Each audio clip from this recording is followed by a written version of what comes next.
नमस्कार, मैं अजय कुमार। एक तरफ प्रधानमंत्री नरेंद्र मोदी अपने चुनावी भाषणों में झूठ का अंबार लगा रहे हैं, तो दूसरी तरफ लोकसभा 2024 के चुनाव में भाजपा की तरफ से ऐसा कांड रचा जा रहा है कि बिना चुनाव लड़े ही भाजपा का प्रत्याशी चुनाव जीत ले रहा है। एक दिन पहले तक जो उम्मीदवार कांग्रेस के चुनावी अभियान का हिस्सा बन रहा है, वही उम्मीदवार चुनाव से चंद रोज पहले भाजपा के साथ खड़ा हो जा रहा है। वह खेमा बदलकर पार्टियों को धोखा देता हो या ना, मगर जनता को बखूबी धोखा दे रहा है। यही लोकसभा 2024 में दिखाई दे रहा है। कुछ दिन पहले ही गुजरात के सूरत से यह खबर आई कि बिना चुनाव लड़े ही भाजपा के प्रत्याशी मुकेश दलाल निर्विरोध चुनाव जीत गए। कांग्रेस के प्रत्याशी का नामांकन रद्द हो गया, बाकियों ने अपना नामांकन वापस ले लिया। अब इंदौर लोकसभा सीट से खबर आ रही है कि इंदौर लोकसभा सीट से कांग्रेस प्रत्याशी अक्षय कांति बम ने अपना नामांकन वापस ले लिया है। केवल अपना नामांकन ही वापस नहीं लिया, बल्कि नामांकन वापस करके सीधे भाजपा को ज्वाइन भी कर लिया। अपना नामांकन का फॉर्म लेने वह अकेले भी नहीं गए थे। भाजपा के मंत्री कैलाश विजयवर्गीय और भाजपा के विधायक रमेश मंडोला के साथ जिला कार्यालय से फॉर्म लेने वापस गए थे। सूत्रों के अनुसार इस खबर के मद्देनजर जो खबरें छप रही हैं, उन बातों की प्रामाणिकता को लेकर बहुत ज़्यादा संदेह है, तो उन्हें यहाँ नहीं पेश किया जा रहा है। मगर सूत्रों के सूत्राधारों से यह सवाल है कि आखिरकार होटल में ऐसा क्या होता है कि नेताओं के तोड़फोड़ की सारी कहानी होटल में प्लानिंग से ही शुरू होती है। मीडिया में मध्य प्रदेश से कांग्रेस के जो अध्यक्ष जीतू पटवारी हैं, उनका बयान छपा हुआ है। जीतू पटवारी का कहना है कि अक्षय कांति बम पर 3 दिन पहले 17 साल पुराने मामले में 307 की धारा लगाई गई। 307 यानी हत्या के प्रयास की धारा। इस आरोप में उन्हें डराया गया, धमकाया गया, अलग अलग तरह से यातना दी गई। आज उनको साथ ले जाकर के फॉर्म वापस ले लिया गया। यह इंदौर वासियों को यह मैसेज है कि आपके वोट के अधिकार का इस्तेमाल नहीं होने देना है। यह जीतू पटवारी का बयान है। इंदौर लोकसभा सीट से 23 उम्मीदवार खड़े हुए। आज के दिन दोपहर तक कांग्रेस के प्रत्याशी समेत 4 लोगों ने अपनी उम्मीदवारी वापस ले ली है। जीतू पटवारी के इस बयान के बाद भी कांग्रेस से यह सवाल तो बनेगा ही कि आखिरकार वह किस तरह के उम्मीदवारों का चयन कर रही है कि ठीक चुनाव से पहले कांग्रेस का साथ वह गद्दारी कर दे रहे हैं। क्या वाकई कांग्रेस ने अपने भीतर ऐसे लोगों को जगह दी है जो लोकतंत्र और संविधान के प्रति प्रतिबद्ध हों, या सब कुछ महज केवल और केवल दिखावा है? सवाल शासन प्रशासन से भी बनता है कि आखिरकार ऐसा क्या हो रहा है कि जो व्यक्ति एक दिन पहले तक किसी पार्टी के खिलाफ चुनाव लड़ने की तैयारी कर रहा था, एक दिन बाद वह पार्टी में शामिल हो जा रहा है। सवाल शासन प्रशासन से भी बनता है कि आखिरकार ऐसा क्या हो रहा है कि जो व्यक्ति एक दिन पहले तक किसी पार्टी के खिलाफ चुनाव लड़ने की तैयारी कर रहा था, वह एक दिन बाद उसी पार्टी में जाकर शामिल हो जा रहा है। इंदौर लोकसभा सीट से शंकर लालवानी भाजपा के उम्मीदवार हैं। इनको मिलाकर के इंदौर लोकसभा क्षेत्र में 19 उम्मीदवार बचे हुए हैं। मध्य प्रदेश को भाजपा की प्रयोगशाला कहा जाता है।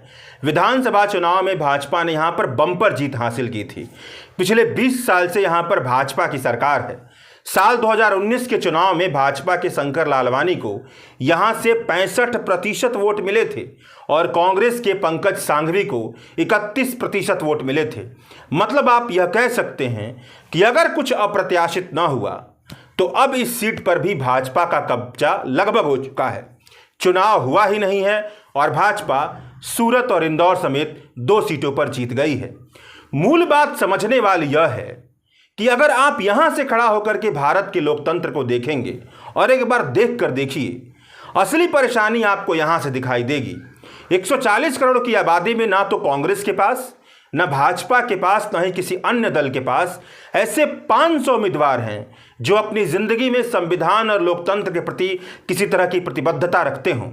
सब के सब किसी ना किसी तरह से बिके हुए हैं। जैसे ही कोई बढ़िया खरीदार मिल जाता है, वह आसानी से बिक जाते हैं और सब के सब 140 करोड़ की आबादी में केवल 1% लोगों के बीच में से आते हैं जिनकी संपत्ति सैकड़ों करोड़ों रुपए हो गई है। यह भारत के लोकतंत्र की सबसे घटिया चरित्र है जो निकल करके सामने आ रहा है। अब प्रधानमंत्री नरेंद्र मोदी के झूठे भाषणों पर बात करते हैं। प्रधानमंत्री नरेंद्र मोदी का हर चुनावी भाषण अब तक जो भी हुआ है वह झूठ में सना हुआ है। उस झूठ की तहकीकात करने निकलते हैं तो पता चलता है कि प्रधानमंत्री नरेंद्र मोदी कांग्रेस के स्टार प्रचारक बने हुए हैं।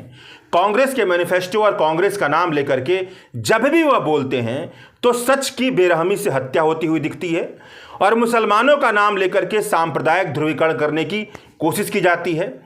10 साल तक शासन करने के बाद और मीडिया को पूरी तरह से अपने जेब में रखने के बाद भी नरेंद्र मोदी के पास ऐसा कोई भी 5 कामकाज नहीं है, ऐसा कोई भी 5 काम नहीं है जिसे वह लोगों के बीच ले जाएं। लोगों के बीच मोदी की गारंटी से लैस अपना मैनिफेस्टो नहीं ले जा रहे हैं, बल्कि तोड़ मरोड़ कर झूठ में तब्दील कर कांग्रेस का मैनिफेस्टो ले जा रहे हैं। नरेंद्र मोदी के अब तक के भाषणों से जो मोटी बात निकलती है वह यह है कि कांग्रेस की जब सत्ता आएगी तो कांग्रेस सबकी संपत्ति ले लेगी, हिंदू औरतों के मंगलसूत्र और गहने इकट्ठा कर लेगी, सारी संपत्ति लेकर के मुसलमानों में बांट देगी। कांग्रेस के मुताबिक देश के संसाधनों पर सबसे पहला हक मुसलमानों का है। बाबा साहब के संविधान के साथ कांग्रेस ने खिलवाड़ किया है। संविधान में धर्म के आधार पर आरक्षण देने की व्यवस्था नहीं की गई थी, मगर धर्म के आधार पर आरक्षण दिया गया। सत्ता में जब कांग्रेस आएगी तो वह SC ST के आरक्षण को मुसलमानों में बांट देगी। यह सारी बातें कांग्रेस को लेकर के झूठे तरीके से नरेंद्र मोदी अपने भाषणों में बोल रहे हैं। मध्य प्रदेश के सागर में भाषण देते हुए नरेंद्र मोदी ने पूरी निर्लज्जता के साथ कहा कि कांग्रेस एक्सरे करने वाली है, लोगों की लॉकरों में क्या पड़ा है उसको खोज कर निकालने वाली है, लोगों की संपत्ति छीनने वाली है, महिलाओं के मंगलसूत्र छीनने वाली है। संपत्ति आप अपने बच्चों को देना चाहते हैं, उस पर कांग्रेस टैक्स लगाएगी, उसे लूट लेगी। इस तरह से इनहेरिटेंस टैक्स पर नरेंद्र मोदी ने बहुत लंबी चौड़ी और फिजील किस्म की बातें की थी, जबकि हकीकत यह है कि कांग्रेस ने इनहेरिटेंस टैक्स पर किसी भी किस्म का आधिकारिक बयान नहीं दिया था, किसी भी किस्म की बात नहीं की है। कांग्रेस के मैनिफेस्टो तक में इसका जिक्र नहीं है। नरेंद्र मोदी ने इनहेरिटेंस टैक्स यानी विरासत कर को लेकर के बवाल करना तब शुरू किया जब इंडियन ओवरसीज कांग्रेस के अध्यक्ष सैम पित्रोदा ने एक इंटरव्यू में बातचीत करते हुए यह कहा कि अमेरिका में लागू होने वाला इनहेरिटेंस टैक्स बड़ा दिलचस्प कानून है, इस कानून पर बहस और चर्चा होनी चाहिए। उन्होंने अपने इंटरव्यू में यह कहा था कि अमेरिका में इनहेरिटेंस टैक्स लगता है अगर किसी की संपत्ति, कुल संपत्ति $100 मिलियन से ज़्यादा है, यानी 800 करोड़ रुपया से ज़्यादा है, और वह मर जाता है तो वह विरासत में अपने बच्चों को केवल 45% संपत्ति ट्रांसफर कर सकता है। 55% संपत्ति सरकार को इनहेरिटेंस कर के तौर पर देना पड़ेगा। यह एक दिलचस्प कानून है। आगे सैम पित्रोदा ने कहा कि यह कानून कहता है कि आपने अपने जीवन में पैसा कमाया, संपत्ति बनाई, जब आप अपने जीवन को अलविदा कहने जा रहे हैं तो जो संपत्ति आपने बनाई है उसका पूरा नहीं मगर कम से कम आधा हिस्सा तो जनता की भलाई में जाना चाहिए। भारत में इस तरह का कानून नहीं है। अगर भारत में किसी के पास 1000 करोड़ रुपए की संपत्ति है तो वह जनता को कुछ भी नहीं देता है, सब उनके बच्चों के हिस्से में चला जाता है। इसलिए इनहेरिटेंस कानून पर बहस करनी चाहिए। अब आप खुद सोचकर देखिए कि भारत जैसे देश में जहां 80 करोड़ लोगों को 2 वक्त का खाना सरकार मुहैया करवाती है, राशन देती है, व्यक्ति की प्रति व्यक्ति आमदनी 9 से 10 हज़ार रुपये महीने के बीच झूल रही है, वैसे देश में हजारों करोड़ की संपत्ति वाले 1% से कम लोग हैं। तो सजग नागरिक होने के नाते इनहेरिटेंस टैक्स पर चर्चा क्यों नहीं होनी चाहिए? चर्चा जरूर होनी चाहिए। कौन कह रहा है कि सब पर यह टैक्स लगेगा? यह टैक्स एक लिमिट होगी और उससे ऊपर वाले जिनकी कमाई होगी उस पर लगेगा। और इस टैक्स को अगर आप देखें तो जिसके पास 1000 करोड़ रुपए की संपत्ति है, अगर उस पर टैक्स लगाकर कुछ पैसा लिया जा रहा है तो इसमें दिक्कत क्या है? यह अपने आप में एक अच्छी बहस है। भारत जैसे गरीब देश में तो बहुत अच्छी बहस है। खुद नरेंद्र मोदी के कार्यकाल में अरुण जेटली के वित्त मंत्री रहते हुए इस पर चर्चा की गई। मतलब इसे लेकर के नरेंद्र मोदी तो झूठ बोल ही रहे थे, मगर नरेंद्र मोदी के PR करने वाले भी नरेंद्र मोदी के साथ झूठ बोलने लगे। पूरे बीजेपी की टीम झूठ बोलने लगी है। यह बताने में जुट गई है कि जब कांग्रेस आएगी तो आपकी संपत्ति हड़प लेगी। इनहेरिटेंस टैक्स यानी विरासत कर को लेकर के बवाल मचाने लगे हैं सबके सब। अर्थशास्त्री R राम कुमार अपने X पर लिखते हैं कि इनहेरिटेंस टैक्स क्यों है। इसका मकसद मोटे तौर पर देश भर के परिवारों के बीच धन का पुनर्वितरण करना है और साथ ही अमीरों के आर्थिक व्यवहार को नियंत्रित करना है। विरासत में मिली बहुत ज़्यादा संपत्ति अवसर की समानता को कम कर देती है। पीढ़ियों के बीच संपत्ति में असमानता बनी रहती है। इसमें महत्वपूर्ण बात यह है कि जो आपको विरासत में मिलता है वह आपके जीवन में आपका कमाया हुआ नहीं होता है। इनहेरिटेंस टैक्स का मकसद केवल संपत्ति के पुनर्वितरण से नहीं है, बल्कि इसका मकसद इंटरजेनरेशनल कंपटीशन को बढ़ावा देना है। जो उत्तराधिकारी है उन्हें ज़्यादा से ज़्यादा बेहतर काम करने के लिए प्रोत्साहित करना है। हाल फिलहाल अगर आप देखें तो वर्ल्ड इनइक्वालिटी डेटाबेस नाम से जो भारत में मौजूद आर्थिक असमानता है उस पर एक रिसर्च पेपर जारी किया गया है। इस रिसर्च पेपर के मुताबिक भारत में मौजूदा आर्थिक असमानता ब्रिटिश राज से भी ज़्यादा हो गई है। टॉप 10% अमीरों के पास भारत की कुल वेल्थ में हिस्सेदारी की बात की जाए तो 65% के आसपास बनती है, जबकि बॉटम 50% आबादी की भारत की कुल वेल्थ में हिस्सेदारी महज 6.4% है। यानी भारत के 60% से ज़्यादा संसाधनों पर केवल 10% अमीरों का हक है, जबकि 50% आबादी का हक महज 6.4% के आसपास है।